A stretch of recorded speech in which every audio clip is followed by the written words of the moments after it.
Quick singles की शुरुआत करेंगे। रचना जी, आप शुरुआत करें, बताइए क्या लेंगे क्विक सिंगल में। जी मेरे हिसाब से कोफोर्ज को शॉर्ट करना चाहिए जो कि 1160 के करीब ट्रेड कर रहा है फ्यूचर्स पे। हम ऐसे लगाएंगे 1172 पे और हमारा डाउनसाइड पे टारगेट होगा 1140। कोफोर्ज शॉर्ट शॉर्ट है आपका करीब 1157 पे। राजेश पालवे जी, आपका ट्रेड क्या रहेगा?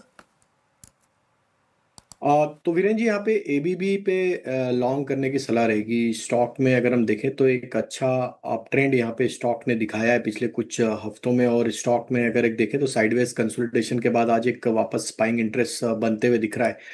हमें लगता है डेली चार्ट पे जिस तरीके से एक ट्रायंगुलर फॉर्मेशन का ब्रेकआउट यहाँ पे आते हुए दिख रहा है ओपनिंग के साथ ही, तो हमें लगता है ये 6100 के ऊपर अब सस्टेन रहता है, तो यहाँ पे नेक्स्ट टारगेट इसका 6350 6400 की तरफ बढ़ते हुए दिख सकता है। तो एबीबी फ्यूचर बाय करने की सलाह है। टारगेट होंगे ट्रेडिंग के लिए 6300 6350। On the down side stop loss suggest करेंगे फ्यूचर में करीब 6120 के आसपास। ओके, मीनवाइल एक बार श्रीराम फाइनेंस देखिए आप ज़रा, यहाँ पर अच्छी रैली बन रही है अब। और एक बार बीपीसीएल लेकर आएंगे। बीपीसीएल का चार्ट देखिए एक बार ज़रा, और मैं आपको फिर बता देता हूँ क्यों ये रैली आज नहीं टिकी।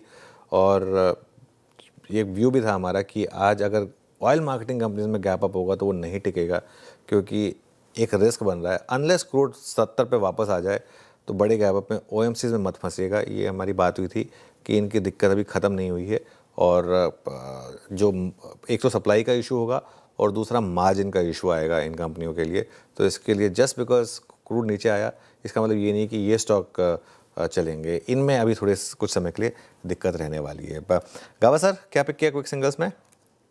ध्यान में है अल्केम। अल्केम ट्रेड कर रहा है 5551 पर। मेरे ख्याल से स्टॉप लगाना चाहिए 5520 पर। Near term target 5600। Alkem. Okay, Alkem, ये अगर आप देखें आपका एक बाय कॉल हो गया। और मानस, आपका ट्रेड क्या रहेगा? तो देखिए वीरेन जी, एक सेकंड, जस्ट मानस, मैं आता हूँ आपके पास। जस्ट एक बार एक्टर साहब रिलायंस रख दीजिएगा 1424। रिलायंस ने अपनी ट्रेजेक्ट्री को एकदम से तब्दील किया है, इस फैक्टर को नजर रखिएगा जैसे ही अगर आप इंडेक्स का ट्रेड करते हैं। 1401 से 1407 एक रिवर्सल इंट्राडे में है, उसका इम्पैक्ट नजर आएगा आपको।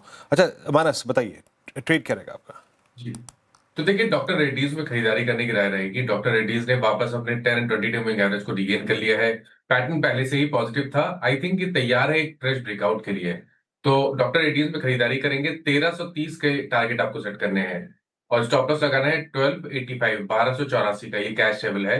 1300 वाला कॉल ऑप्शन ले सकते हैं। 33 रुपए पे ट्रेड हो रहा था। वहां पर 27 रुपए के स्टॉप लॉस से खरीदारी करें। 45 रुपए के टारगेट पॉसिबल है। आशीष जी, आपका क्विक सिंगल क्या रहेगा आज के लिए? जी अनुज जी, लॉरस लैब पे खरीदारी की सलाह रहेगी। ये एक स्ट्रॉन्ग रिवर्सल देखने मिला कल के ट्रेडिंग सेशन में भी, और आज फॉलो थ्रू बाइंग इसमें अच्छी देखने मिल रही है। स्टॉक वापस 20 डेमा के ऊपर मूव कर गया है। हमें लग रहा है कि आज डे लो के आसपास में स्टॉप लॉस लगाकर यहाँ लॉन्ग जाया जा सकता है। तो 1030 का स्टॉप लॉस रखना है इसमें। ऊपर में जो टारगेट रहेंगे 1070 और 1090 1090 तक के लेवल्स इसमें देखे जा सकते हैं। ओके, राजेश सतपथी जी, आपका ट्रेड क्या रहेगा? वीरेन जी, देखिए मेरा सेल साइड का ट्रेड रहेगा। इंडस टावर का चार्ट देखिए, यहाँ पे 445 से लेके 448 ये इसका क्लस्टर था, रेजिस्टेंस जोन था। तो यहाँ पे इंडस टावर बेचिए, स्टॉप लॉस होगा 450 का। इसका जो टारगेट है, या आप कह सकते हैं इसका जो मेजर सपोर्ट बनता है वो है करीबन 425 का 100 डे में। सो 425 इसका टारगेट होगा। ओके, सोमेल, आपने क्या पिक किया? मैंने पिक किया है Biocon on the by side. Defence और फार्मा दोनों ही अच्छे लग रहे हैं, तो बायोकॉन एक क्लस्टर में से ऊपर की तरफ ब्रेकआउट दिया है। कुछ समय से कंसोलिडेट कर रहा था अबव 200 डेली मूविंग एवरेज। फिर से एक higher top higher bottom formation है। स्टॉप लॉस रखेंगे 388 पर और टारगेट होगा 418। ओके, ट्रेड्स पूरे हो गए यहाँ पे, टेक्निकल ट्रेड्स। और